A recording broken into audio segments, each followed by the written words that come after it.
దేవునికి స్తోత్రం. మీ అందరికీ వందనాలు. ఈరోజు యేసుప్రభు పుట్టుకలో కొన్ని విషయాలు నేర్చుకుందాం. యేసుప్రభు పుట్టినప్పుడు తూర్పు దేశపు జ్ఞానులు బంగారము, బోలెము, సాంబ్రాణి ఈ 3 కూడా తీసుకొని వెళ్ళి యేసుప్రభు వారి ఇంటిలోకి వెళ్లారు. వెళ్ళి యేసుప్రభువుకి కానుకలు సమర్పించారు. బంగారము, సాంబ్రాణి, బోలెం. ఈ 3 ఎందుకు సమర్పించారు? ఎందుకిచ్చారు అంటే ఈ యొక్క యేసుప్రభు వారు రాజుగా గుర్తించారాళ్ళు. ఏ దేశానికి రాజు? పరలోకానికి రాజు, భూమికి రాజే ఆయన. కనుక ఆ సత్యాన్ని తెలుసుకున్నారు కనుక ఆయన ఏం చేశారు? బంగారం తీసుకొని వెళ్లి సమర్పించడానికి కారణం. యేసుప్రభు చెప్పారు కదా! "నువ్వు రా నేను నేను రాజులకు రాజుని, ప్రభువులకు ప్రభువుని" అని యేసుప్రభు వారు చెప్పారు. అందుకనే యేసుప్రభు వారు పిలాతు దగ్గరికెళ్ళినప్పుడు "నువ్వు రాజువా?" అంటే "యెస్, నేను రాజునే" అన్నాడు. "ఏ లోకానికి రాజు? ఏ దేశానికి రాజు?" అంటే "నా రాజ్యం ఇహ సంబంధమైనది కాదు, పరలోక సంబంధమైనది.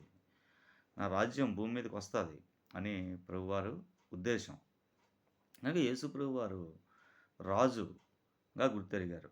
ఇప్పుడు హేరోదు రాజు మరి యేసు ప్రభువారు పుట్టినప్పుడు ఆయన రాజుగా ఎందుకు భయపడ్డాడు అంటే, ఇహ సంబంధమైన రాజుగా ఆయన గుర్తించి ఆయన చంపడానికి ప్లాన్ చేశాడు. ఇప్పుడు యేసు ప్రభువారు ఏ లోకానికి రాజు? పరలోకానికి రాజు.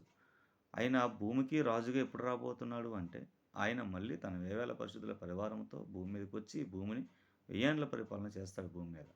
ఆయన రాజుగా. కనుక ఈ సత్యం తెలుసుకున్న ఈ యొక్క తూర్పు దేశపు జ్ఞానులు ఆయనకి రాజు అని గుర్తెరిగి, బంగారం తీసుకొనొచ్చారు, సాంబ్రాణి తీసుకొచ్చారు, బోలెం తీసుకొచ్చారు. కనుక ఈయన రాజు, రాజులకు రాజు, ప్రభువులకు ప్రభువు యేసుక్రీస్తు ప్రభువారు. ఆయన రాజు అంటే వాల్యూ, ఎంత విలువ, రాజు దగ్గరికి వెళ్ళాలంటే ఎంత వాల్యూ, విలువ కలిగి ఉండాలి. కనుక ఆయన మామూలు వ్యక్తి కాదు. అందుకని ఆయన దగ్గరికి బంగారం తీసుకొని వెళ్లారు. కనుక బంగారం తీసుకొని వెళ్ళి ఆయన కానుకలుగా సమర్పించి, సాగిలపడి నమస్కరించి ఆరాధించారు. కనుక బంగారం అనేది దేనికి సాదృశ్యం అంటే రాజరికానికి సాదృశ్యం. ఈ రాజు మరి పుడుతున్నాడు. ఏ లోకానికి రాజు? పరలోకానికి రాజు భూమి మీద పుడుతున్నాడు. ఈ భూమిని ఏలుతాడు. ఆయన రాజ్యం అంతం లేనిదై ఉండును. ఆయన శాశ్వత కాలం నుండి శాశ్వత కాలం వరకు ఆయన ప్రత్యక్షమవుతూ ఉంటాడు. కనుక ఆయన రాజ్యం అంతం లేనిదై ఉంటుంది. కనుక ఆయనకి రాజు అని జ్ఞానులు గుర్తెరిగి, ఆయన రాజు పుట్టాడని తెలుసుకొని, పరలోకపు రాజు ఈ భూమి మీద పుట్టాడని తెలుసుకొని, ఆయనకి బంగారం తీసుకొని వెళ్లారు. కనుక బంగారం అనేది రాజరికానికి సాదృశ్యం. రాజుకి సాదృశ్యం. ఇప్పుడు రెండవది సాంబ్రాణి ఎందుకు తీసుకెళ్లారు? సాంబ్రాణి అనేది ఎందుకు వాడుతారు? అంటే సాంబ్రాణి అనేది ధూపానికి వాడుతారు.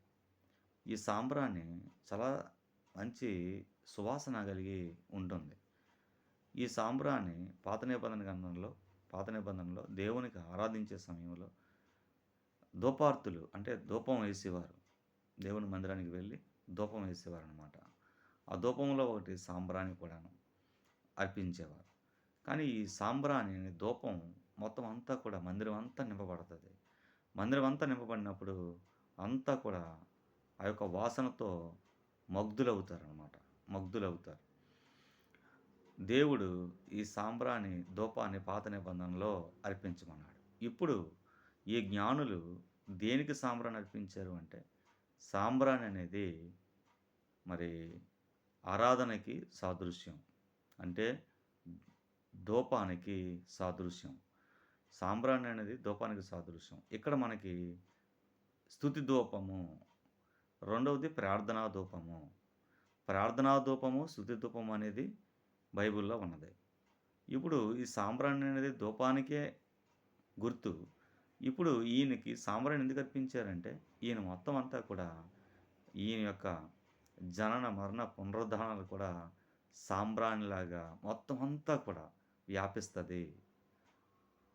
వ్యాపిస్తది అని అర్థం. ధూపం వలె మొత్తం అంతా కూడా ఈయన పరిపాలన గాని, ఈయన క్రియలు గాని, ఈయన జీవన విధానం గాని, ఈయన మాటలు గాని భూమంతా కూడా ధూపం వలె మొత్తం అంతా కూడా విస్తరిస్తది, వర్ధిల్లుతది అని. అందుకని సాంబ్రాణి ఆయనకర్పించారు. సాంబ్రాణి అనేది ధూపానికి సాదృశ్యం. ఇప్పుడు ధూపం వేసామనుకోండి, ధూపం ఏమవుద్ది మొత్తం అంతా వెదజల్లుతదనమాట. మొత్తం అంతా కూడా ధూపం అంటే మొత్తం అంతా గాలి ఎక్కడుందో అంతా కూడా ఆ వాసనొస్తది. అలాగే యేసుప్రభు యొక్క పనులు, యేసుప్రభు యొక్క మాటలు, యేసుప్రభు యొక్క క్రియలు, యేసుప్రభు యొక్క మహిమలు, యేసుప్రభు యొక్క జీవన విధానం భూమంతా కూడా సువార్తగా అది వ్యాపిస్తది అని దీంట్లో అర్థమవుతుంది. ఇంక రెండవది సాంబ్రాణి అనేది పరిశుద్ధతకి, పవిత్రతకి సాదృశ్యంగా అర్థమవుతుంది. సాంబ్రాణి అనేది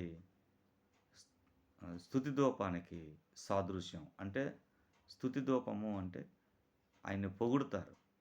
స్తుతి అంటే పొగడ్త. అలాగే ప్రార్థనా ధూపము. ప్రార్థనా ధూపం అంటే ఆయనకి తెలియజెప్పడం. ఆయనకి ఆరాధన చేయడం, ఆయనకి భక్తి చేయడం అనేది సూచన. అందుకని ఈ యొక్క సాంబ్రాణి అనేది యేసు ప్రభువారికి సమర్పించారు. సాంబ్రాణి అంటే ఆయన ధూపంతో సమానము. ఇజ్రాయేలు స్తుతుల మీద ఆయన ఆసీనుడిగా ఉంటాడు. ఈ స్తుతుల మీద ఆయన ఎప్పుడూ ఆసీనుడిగా ఉంటాడు. ఇజ్రాయేలు ఎప్పుడైతే దేవుని స్తుతిస్తారో ఆ స్తుతుల మీదకి దేవుడే దిగివస్తాడు. అలాగే ప్రార్థన ధూపం వలెగా ఆయన దగ్గరికి చేరుతుంది. కనుక ప్రార్థన ధూపంతో పోల్చారు. అలాగే స్తుతి కూడా ధూపంతో పోల్చారు. కనుక ఇక్కడ సాంబ్రాణి అనేది ఆయన యొక్క మహిమకు సాదృశ్యంగా ఉన్నది. ఆయనకి స్తుతించడం సాదృశ్యంగా ఉన్నది. ఆయన పొగడడం సాదృశ్యంగా ఉన్నది. ఆయన యొక్క పనులు, మాటలు, క్రియలు, జీవన విధానం, ఆయన మహిమలు మొత్తం అంతా వ్యాపించడానికి సాదృశ్యంగా ఉన్నది. కనుక మీరందరూ జ్ఞాపకం చేసుకోవాలి. కనుక సాంబ్రాణి అనేది దీనికి సాదృశ్యంగా గుర్తెరగాలి. ఇంకా మూడవదిగా బోలము. ఈ బోలము చాలా చేదుగా ఉంటుంది. ఈ బోలెము చాలా సుగంధ ద్రవ్యాల యొక్క బంకతో తయారు చేస్తారు. సుగంధ ద్రవ్యం యొక్క చెట్టు ఉంటది. ఆ చెట్టులో ఉండే బంక ద్వారా తయారు చేస్తారు అని కొన్ని ఈ గూగుల్‌లో మనకు అర్థమవుతుంది. కనుక ఈ సాంబ్రాణి ఒక చెట్టు యొక్క బెరడులో నుంచి తీస్తారు అని. దాని యొక్క బెరడులో నుంచి తీసేదాన్నే ఈ సాంబ్రాణి. కనుక అలాగే బోలెం కూడా ఆ చెట్టు యొక్క సుగంధ ద్రవ్యం యొక్క చెట్టు లేదా ఆ బంక నుంచి తయారు చేసేదే బోలెం అనమాట. అది చాలా చేదుగా ఉంటదట. అది చాలా చేదుగా ఉంటది. ఈ చేదు ఈ యొక్క బోలెము చాలా చేదుకు సాదృశ్యం. ఈ చేదు దేనికి ఉపయోగిస్తారు? అంటే చేదుని ఎందుకు కానుకలుగా ఇంత చేదైనది ఎందుకు ఆయనకి కానుకలుగా ఇచ్చారు అంటే, దానితో ఈ చేదుగా ఉన్న దానితోనట ఆహ్, శరీరము, శరీరము పాడవకుండా ఉండడానికి ఎటువంటి బోలెన్ని ఉపయోగిస్తారు. అంటే ఎవరైనా చనిపోయిన తర్వాత ఆయన యొక్క శరీరం పాడవకుండా ఉండడానికి ఈ యొక్క బోలెం ఉపయోగిస్తారు. అందుకని ఆయన మరణానికి సాదృశ్యంగా జ్ఞానులు బోలెని సమర్పించారు. కనుక చేదు అంటే అది మరణానికి సాదృశ్యం. అందుకని కీర్తన గ్రంథంలో ఒకటుంటుంది. నీ పరిశుద్ధుని కుళ్ళి పట్టనీయవు అని. అంటే దేవుడు పుడతాడు, ఆయనే చచ్చిపోతాడు, చనిపోయిన తర్వాత అది కుళ్ళు పట్టదు ఆయన శరీరము. అందుకని జ్ఞానులు ఏం చేశారంటే ఆ యొక్క బోలాన్ని ఆ శరీరానికి రాసుకోవడానికి బోలాన్ని సమర్పించారు. ఎందుకంటే ఆయన చనిపోతాడు అనే బోలెం మరణానికి సాదృశ్యం. ఆ బోలెం అనేది రాస్తే శరీరం పాడవదు, కుళ్ళు పట్టదు కొన్ని సంవత్సరాల వరకు అని వాళ్ళు గుర్తెరిగారు. కనుక బాలయేసు పుడతాడు, ఆయన పరిపాలన చేస్తాడు. అంతేకాదు ఆయన మహిమలు చేస్తాడు. అంతేకాదు ఆయన అనేక అద్భుతాలు, సూచక్రియలు చేస్తాడు. అంతేకాదు ఆయన చనిపోతాడు. చనిపోయిన తర్వాత ఆయన శరీరం కుళ్ళిపోదు. మళ్ళీ అది బ్రతుకుతాది మూడవ దినాన అని సాదృశ్యంగా జ్ఞానులు బంగారము, సాంబ్రాణి, బోలెం తీసుకొనొచ్చారు. బంగారం రాజు పుట్టుకకు సాదృశ్యం. పుట్టడానికి గుర్తు. రెండవది సాంబ్రాణి జీవన విధానానికి సాదృశ్యం. 3 బోలెము చనిపోవడానికి సాదృశ్యం. చనిపోయి తిరిగి లేవడానికి సాదృశ్యం. కనుక ఈ ముగ్గురు కూడా ఈ యొక్క జ్ఞానులు పెట్టెల్లో అంటే ముగ్గురని లేదు కొంతమంది జ్ఞానులు అక్కడ మరి ముగ్గురని చాలామంది అంటారు. ఇక్కడ మనం అర్థం చేసుకోవాల్సింది ఏంటయ్యా అంటే మనం జ్ఞానులు వచ్చారు. వాళ్ళు పెట్టెలు విప్పి, పెట్టెలు విప్పి బంగారం, బోలెము, సాంబ్రాణి. ఈ ముగ్గురు అని అర్థం చేసుకొని 3 కానుకలు ఆయనకు అర్పించారు. కనుక బంగారం దేనికి? రాజరికానికి సాదృశ్యం. సాంబ్రాణి దేనికి? ఆయన యొక్క సువాసనకి సాదృశ్యం. ధూపానికి సాదృశ్యం. ఆయన చేసే పనులు, క్రియలు అవన్నీ చెప్పాను కదా! పనులు, క్రియలు, అలాగే మంచితనం, పరిశుద్ధత, పవిత్రతకి సాదృశ్యం. అవన్నీ కూడా ఆయన క్రియలకి సాదృశ్యం సాంబ్రాణి. ఇప్పుడు సాంబ్రాణి మొత్తం అంతా సువాసన వెదజల్లుతుంది. అలాగే ఆయన పనులన్నీ కూడా మొత్తం అంతా వెదజల్లాలి. ఆయన మహిమ పొందాలి. ఆయన స్తుతి, ఆయన మహిమ, ఆయన ఘనత పొందాలి. ఆయన స్తుతి పొందాలి, మహిమ పొందాలి, ఘనత పొందాలి. ఈ భూలోకం అంతా కూడా ఆయన గురించిన వార్త, సువార్త మొత్తం కూడా ఒక ధూపం వలె, సుధూపం వలె మొత్తం వెదజల్లాలి, ఆవరించాలి.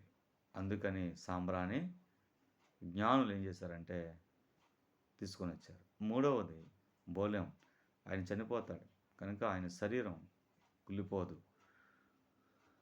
కనుక ఆయన పాడవడు. ఆయన చనిపోవడానికి సాదృశ్యంగా, ఆయన చనిపోయిన సాదృశ్యంగా బోళెంని తీసుకొని వచ్చి ఆయనకు అర్పిస్తారు. ఈ మూడిట్లో చాలా అర్థాలున్నాయి. కనుక మనం తెలుసుకొని దాని ప్రకారంగా నడవాలి. చేదెందుకు సమర్పిస్తారు? బోళెం చాలా చేదుగా ఉంటుంది కదా! ఎందుకు ఆయనకు అర్పించాలి అంటే ఆయన చనిపోవడానికి సాదృశ్యమే చేదు. కనుక ఆ చేదుని, ఆ బోళెముని శరీరానికి పాడవకుండా రాయడానికి తీసుకొని వస్తారు. శరీరం చేదు ఎప్పుడైతే ఒంటి మీద రాస్తారో ఆ శరీరం పాడవదనమాట. బోళెం రాస్తే అది చాన్నాళ్ళ వరకు ఉంటుంది. అందుకనే ఆయన చనిపోయిన తర్వాత తిరిగి లేచి మూడవ దినాన తిరిగి లేచాడు. ఆయన శరీరం కుళ్ళిపోలేదు. కనుక బోళెమే చేదు. కనుక ఆయన తిరిగి వస్తున్నాడు, రాజుగా రాబోతున్నాడు. ఈ జ్ఞానులు భవిష్యత్ జ్ఞానాన్ని తెలుసుకున్న వాళ్ళు కనుక ఆయన పరలోక రాజ్యం తెలుసుకొని బంగారానికి ఇచ్చారు. ఆ పరలోక రాజ్యంలో ఏముంటుంది? బంగారపు రోడ్లు ఉంటుంది, బంగారంతో నింపబడి ఉంటుంది. పరలోకపు రాజ్యం, పరలోకపు దేవుని రాజ్యం, సువర్ణ రాజ్యం అంటారు దాన్ని. రోడ్లన్నీ బంగారమే, ఇల్లులు బంగారమే, సువర్ణ కిరీటాలను ధరించుకొని ఉంటారు. అంటే బంగారం ధరించుకొని ఉంటారు. అక్కడ అంతా కూడా బంగారంతో నింపబడి ఉంటుంది పరలోక రాజ్యం. కనుక ఆ రాజ్యం తెలుసుకున్న జ్ఞానులు, ఆ రాజుని తెలుసుకున్న జ్ఞానులు ఆయనకి ఏది ఇష్టమో ఏదో తెలుసుకొని దానికి యేసుప్రభువు తీసుకొని వచ్చారు. కనుక వీళ్ళందరూ కూడా గుర్తెరిగి బంగారము, సాంబ్రాణి, బోళెము యొక్క అర్థం తెలుసుకొని దాని ప్రకారం నడవాలని ప్రభుపేట మనం చేస్తున్నాం. నా పేరు శ్రీనివాస్ యాంటోని. నా phone number, PhonePe number, WhatsApp number 8179954558. ఈ పరిచయం ప్రోత్సహించండి. దేవుడు నేను దీవిస్తాడు. Thank you. చిన్న ప్రార్థన. పరలోకమైన తండ్రి, ఈ మాటలు విన్న ప్రతి ఒక్కరు కూడా వాళ్ళ ఉన్నతాలు తెరవండి. నువ్వు దేవుడు అని తెలుసుకునేట్టు సహాయం చేయండి. అందరూ రక్షించి, అందరిని కాపాడి, అందరిని దీవించండి. నీ ఆత్మతో నింపండి. యేసు నామమున ప్రార్థిస్తున్నాను తండ్రి. ఆమేన్. Thank you.